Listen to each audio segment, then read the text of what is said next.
Josef Somewhere on the Atlantic Ocean, 1939, 11 days from home. Joseph's mother grabbed for his father's flailing arms, but Aaron Landau was too strong for her, thin as he was. No, no, they're coming for us, he said, his eyes frantic. The ship is slowing down. Can't you feel it? We're slowing so they can turn us around. Take us back to Germany. Joseph's father pulled his arm away and knocked over a lamp. It fell to the floor with a crash, and the light went out. Joseph, help me, his mother begged. Joseph pulled himself away from the wall and tried to grab one of his father's arms while his mother went for the other. In the corner of her bed, Ruthie buried her face in Bitsy's ears and cried. No, Joseph's father cried. We have to hide. Do you hear me? We can't stay here. We have to get off the ship. Joseph grabbed his father's arms and held on tight. No, Papa, we're not turning around, Joseph said. We're slowing for a funeral at sea. Joseph's father stopped dead, but Joseph kept a tight hold on him. He hadn't wanted to tell his father about the funeral, but now it seemed the only way to calm him down. Aaron Landau's bulging, haunted eyes swept to his son. A funeral? Who's died? A passenger? It was the Nazis who did it. I knew they were on board. They're after us all. He began to thrash again, more panicked than before. No, Papa, no, Joseph said. He fought to hold on to his father. It was an old man, Professor Wheeler. He was sick when he came aboard. It's not the Nazis, Papa. Joseph knew all about it. Ruthie had begged him to go swimming in the pool with her and Renata and Evelyn that afternoon. But Joseph was a man now, not a boy. He was too old for kid stuff. He'd been walking the outside boardwalk on B deck instead, keeping an eye out for the man from the engine room, Shindick, and his friends, when he'd heard a cry from one of the cabin portholes. Peeking inside, he saw a woman with long, curly black hair and a white dress sobbing as she lay across the body of an old man. Captain Schroeder and the ship's doctor were there too. The man in the bed was perfectly still, his mouth open and his eyes staring blankly at the ceiling. He was dead. Joseph had never seen a dead body so close up before. You there, boy? Joseph had jumped. A woman walking with her little dog on the boardwalk on B deck had caught him peeping. He had sprinted away as the little dog barked at him, but not before Joseph heard the ship's doctor say that Professor Wheeler had died of cancer. In his family's cabin now a few hours later, Joseph still clung to his father's arm, trying to calm him down. He was an old man. He'd been sick for a long time already, Joseph told his father.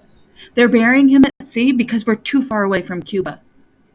Joseph and his mother hung on to his father until Joseph's words finally got through. Papa stopped struggling against them and sagged, and suddenly they were holding him up off the floor. He was sick already? Papa asked. Yes, it was cancer, Joseph said. Joseph's father let them guide him to his bed, where he sat down. Mama went to Ruthie for comfort. When is the funeral? Papa asked. Late tonight, Joseph told him. I want to go, his father said. Joseph couldn't believe it. Papa hadn't left the cabin in 11 days, and now he wanted to go to the funeral of someone he'd never met in this condition? Joseph looked worriedly to his mother, who held Ruthie in her lap. I don't think that's such a good idea, Mama said, echoing Joseph's thoughts. I saw too many men die without funerals at Dashka, Papa said. I will go to this one. It was the first time his father had even spoken the name of the place he'd been, and it was like a winter frost covered everything in the room. It ended the conversation as quickly as it had begun. Take Joseph with you then, Mama said. Ruthie and I will stay here. That night, Joseph led his father to A deck aft, where the captain and his first officer waited with a few other passengers. The passengers' clothes looked shabby. And it was only when he heard his father tearing his shirt that Joseph understood ripping your garments was a Jewish tradition at funerals, and they had torn theirs in sympathy with Mrs. Wheeler. Joseph pulled on his own collar until the seam ripped. His father nodded, then led him to the sandbox by the pool and had him take a handful of sand. Joseph didn't understand, but he did, as he was told. The elevator to A deck arrived, and Mrs. Wheeler emerged first, a candle in her hand. Behind her came the rabbi and 4 sailors, who carried Professor Wheeler's body on a stretcher. He was bound up tight in a white sailcloth, like an Egyptian pharaoh. "Hold on there," the man from below decks, Shindik, pushed through the small crowd with 2 fellow crew members. "I'm Otto Shindik, the Nazi Party leader on this ship," he said. "And German law says that a body buried at sea must be covered with the national flag." Shindik unfurled the red and white Nazi flag with the black swastika in the middle, and the passengers gasped. Papa pushed his way forward. "Never! Do you hear me? Never! It's a sacrilege!" He was shaking worse than ever. Joseph had never seen his father this angry, and he was frightened for him. Shindik wasn't the kind of man you wanted to mess with. Joseph grabbed his father's arm and tried to pull him away. Papa spat at the feet of Shindik. "This is what I think of you and your flag!" Shindik and his men surged forward to avenge the insult, but Captain Schroeder quickly intervened. "Stop this! Stop this at once! Steward!" Captain Schroeder commanded. Shindik addressed his captain but never took his eyes off Joseph's father.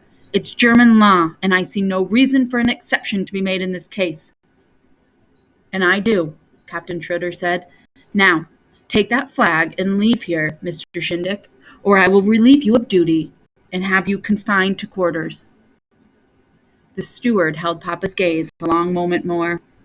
His eyes shifted to Joseph, giving him goosebumps. And then Shindik turned and stormed away. Joseph's chest heaved like he'd been running a marathon.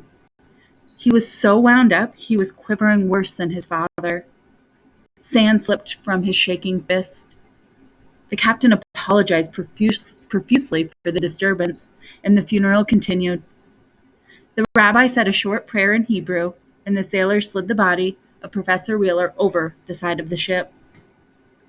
After a moment, there was a quiet splash, and the mourners said together, "Remember, God, that we are of dust." One by one, they stepped to the rail, where they released handfuls of sand, the sand Joseph's father had told him to take from the sandbox.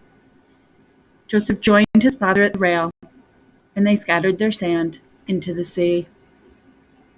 Captain Schroeder and his first officer put their caps back on and saluted. They touched the brims of their hats, Joseph noticed, instead of giving the Hitler salute. Without words, the funeral service broke up. Joseph expected his father to return to their cabin right away, but instead, he lingered at the rail, staring down into the dark waters of the Atlantic. What is he thinking? Joseph wondered. What happened to him at Dashka, that he's now a ghost of the man he once was? At least he didn't have to be buried in the hell of the third reach, his father said. The ship rumbled softly, and Joseph knew the captain had restarted the engines.